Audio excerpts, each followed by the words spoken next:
Hello everyone, it's Helen here with Health and with Helen. Thanks for joining me. So as promised, this week I'm going to make a few more videos on health related topics.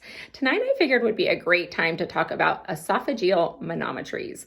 All right, so if your doctor has thrown that word out at you, I already know you are Googling it. Like, what in the world is that? Because I know I was. And it's one of those things that is not the most comfortable procedures. And my doctor forewarned me of that ahead of time. So he said, you're not going to love this. However, it's necessary if your doctor has told you that you're going to have an anti-reflux surgery, like a Nissen fundoplication or otherwise something different.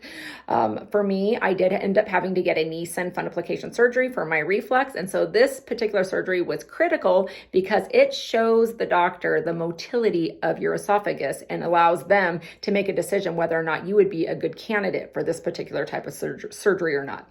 So with that being said, though, you have to go to the hospital usually to get this procedure done. And it's not one of those ones where they put you out because they need for you to interact with them. So whereas if you get an upper GI or you get a lower GI, they're going to give you some sleepy juice. You're going to be out 15 minutes later. You're going to be up and moving and going usually. However, in this particular situation, it's about 15, 20 minutes, but you're awake. And you go to the hospital, you put on your gown, they have you lean back. The best advice I can give you for this particular one is to just remain calm. You're going to have to be in a calm state of mind. So don't overwhelm yourself. You just need to be calm. And really, I didn't do too much research on it. And I'm sort of glad I didn't, because this is one of those ones where you could potentially freak yourself out over. And really, honestly, it's not one where you're going to be sitting there bawling. However, it's just a little bit uncomfortable.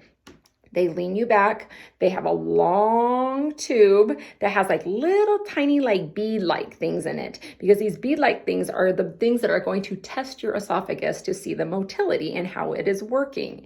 And what they do is a lot of the times they are going to spray some stuff in the back of your throat, which is like a numbing agent. It's just going to make it a little bit more comfortable for what they're about to do.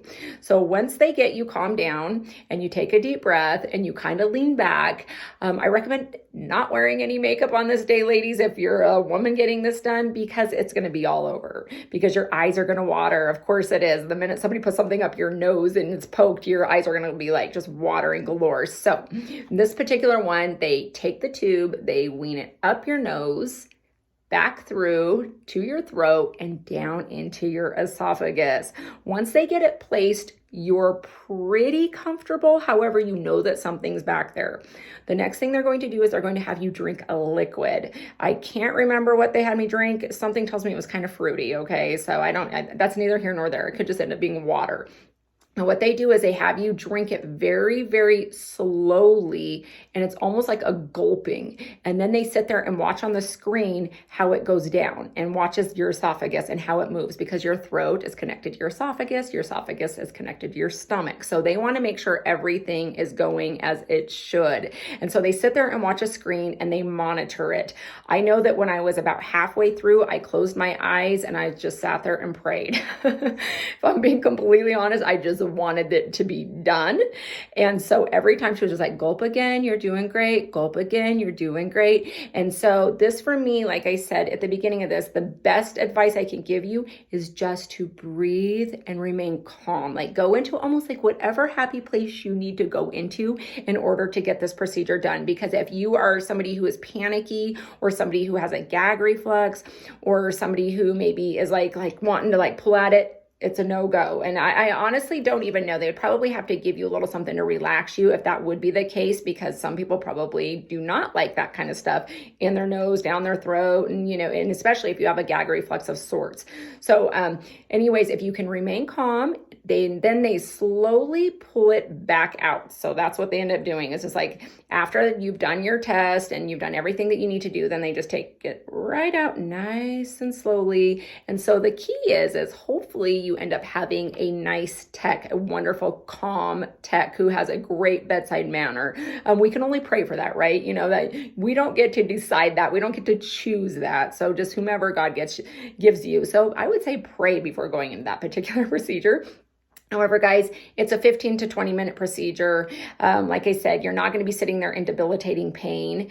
You're not going to probably even be crying. However, you will have a little tiny sting. It will be a little bit uncomfortable. And if you can just, like I said, get into the right state of mind, take a deep breath, say a prayer, and let them do what they need to do without any movement, that is the best thing that you can possibly do. And when it's over, it's over. I didn't have any pain once it was done. I mean, my nose felt maybe just a little hair swollen, but I didn't even really have a scratchy throat once the numbness felt came off on the throat, and everything was good to go. I was just so happy to have it over with. So if you have to have this, guys, it's definitely worth it. It's something you're going to have anyways to get the acid reflux surgery. And honestly, it's very minimal compared to a little bit of the discomfort you will feel after that particular surgery. So you just have to kind of go into it with that state of mind, but it's all worth it to get to feeling better and doing better, just like I am. Trust me on this one, you're going to be okay. And I hope if you do have to have it, it goes really, really well. If you have any questions for me, just shoot them down in the comment box. Have a great evening and God bless.